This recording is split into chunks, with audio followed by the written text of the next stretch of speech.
Shalom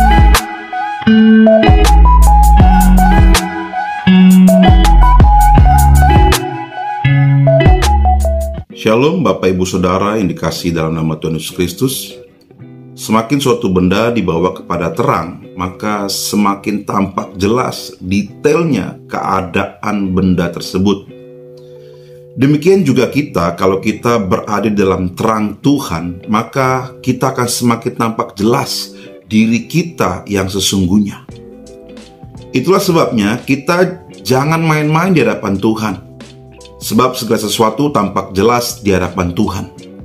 Galatia 6 ayat 7 berkata, "Jangan sesat, Allah tidak membiarkan dirinya dipermainkan, karena apa yang ditabur orang itu juga yang akan dituainya."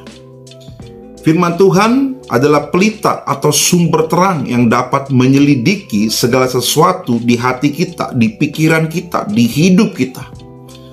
Mazmur 119 ayat 105, "Firman-Mu itu pelita bagi kakiku dan terang bagi jalanku." Firman Tuhan menyelidiki setiap hati kita. Bahkan pada waktu itu bangsa Israel, mulai dari raja, para pemimpin negerinya ataupun pemimpin agamanya, diselidiki firman Tuhan.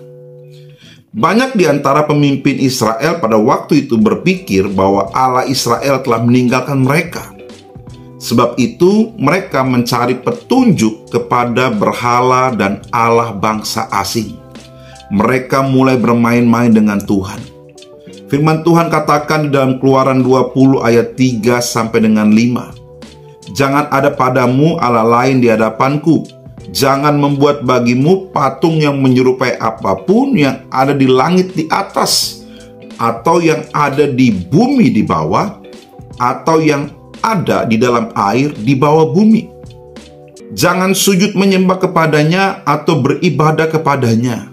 Sebab aku, Tuhan Allahmu, adalah Allah yang cemburu, yang membalaskan kesalahan bapa kepada anak-anaknya, kepada keturunan yang ketiga dan keempat dari orang-orang yang membenci aku."